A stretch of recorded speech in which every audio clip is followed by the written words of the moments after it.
санал хэрэггүй. Бид нар бүгдээрээ Чингис нь хаашаа юм те. Нэг ядаж нэг хөхцэргийн нэг жижигхэн тасархал байл та юм чи те. Таны тааллар болог. Да, у нас есть конкретная дата. 21 декабря 2012 года. Но перед нами уже сейчас стоят проблемы, которые нужно решать незамедлительно.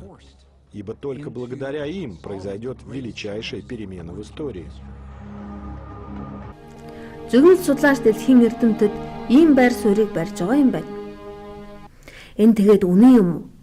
Үнэхээр ийм юм байж болох уу? Итгэж үнэмшгэд бэрхтээ ийм юм баттай итгэж үнэмшхийн тулд яг баталгаатай үнэн мөнийг хаанаас олж мэдэх вэ? Ерөөсөл бурхан танд. Бурханаас асуугаад үзье. Манай багийнхан ингэж шийдээд бурхан багшийг төлөөлөн бидний дунд суугаа хувргийн чуулган тандлаа. Тэгээ үнний тухай бурханы шинд одоо юу нам болдог вэ гэж үнэн. Бурханы номдод үнэн гэж одоо яг үнэн гэхээр бол одоо хоёр үнэн гэж байна.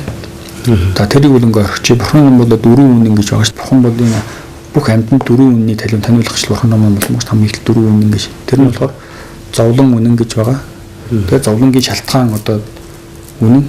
Тэрийг бол одоо зовлонгийн одоо шалтгаан үнэн. Тэрийг бол хорих, боох, хаах нь үнэн. Бурхан болох зам үнэн. Энэ дөрвөн үннийг л бурхан номд одоо дөрвөн үнэн гэж хэлсэн. Бурхан багш нэгдүгээрт зовлон үннийг айлтсан ажээ. Хэрвээ чиний зовлон гэж үзэж байгаа асуудлууд байгаа нь үнэн л бол чи шийдэж чадах нь үнэн. Яг ямар асуудлууд тулгараад байгааг юуны өмнө сайн тодруулах. Шийдэх асуудал тодорхой болж байж гаргах шийдвэр тодорно. Ийн хэмээн болгоогоод бурхан багш зовлон үнний бүлгийг дөрвөн үнний сургаалынхан энэ тэргуунд айлтсан ажээ.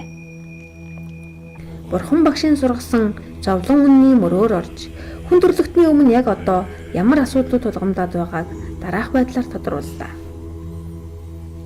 Боловсролын систем хүн сүргийн үйлдвэрлэл болоод эцэг эхчүүд үр хүүхдийн өөрийн мэдлгүй боол болгон бэлтгэж хүн төрлөختөн өөрийгөө хөнөөгч механизм болон ажиллаж байгаа юм байна.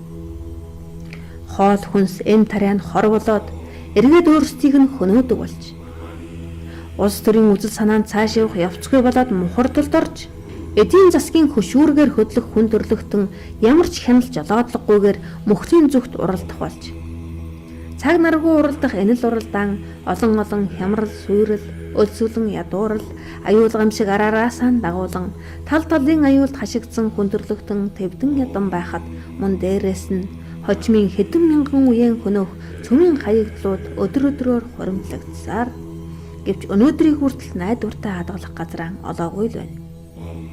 Гэх мэт дэлхийн дулаарл, байгалийн суйрал, баялагын хомсдол, цэвэр усны гачигдал гээд хүн төрлөختний өмнө тулсан аюул гамшигыг тооч өгч баршгүй.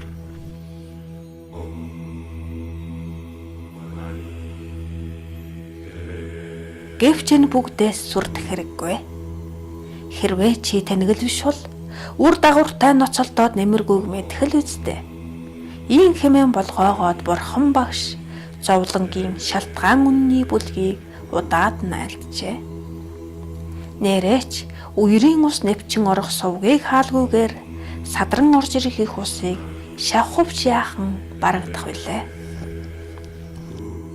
Эрен цагийн дуудлага буюу зайдгаас хөдөлгөөнийхэн ч мөн үүнийг тооцоолж тэд зөвхөн асуудлыг тодруулаад орхисонгүй үр дагавартай ноцолдох биш үүсгэх шалтгааныг нь олж арилгах хэрэгтэйгээд өнөөгийн бүх хямрал мухардлыг үүсгэж цаад шалтгааныг дараах байдлаар тодорхойлсон байна.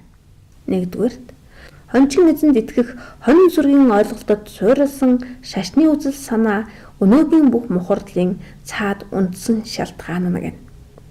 Хоёрдугаарт хязгаартай баялгаас эс төгсгөлгүй авах зарчимдаар суурилсан эдийн засгийн алдаатай онол гэнэ. Гуравдугаарх нь өрсөлдөөн суурилсан ажил хөдөлмөрийн тогтолцоо гэнэ. Эдгээр гурван үндсэн шалтгааныг зайдгээс хөдөлгөөнийхэн өнөөгийн бүх хямрал мухардлыг үүсгэж цаад шалтгаан нь юм байна хэмээн тодруулсан байна. За тэгвэл өнөөгийн энэ бүх хямралаас ангижрээ гэвэл хямралыг үүсгээд байгаа шалтгааныг нь боож хааж болох уу? Бурхан багш тийм ээ болно хэмээн болгоогоод зовлонгийн шалтгааныг хорхойн үннийг утгаарт номложээ.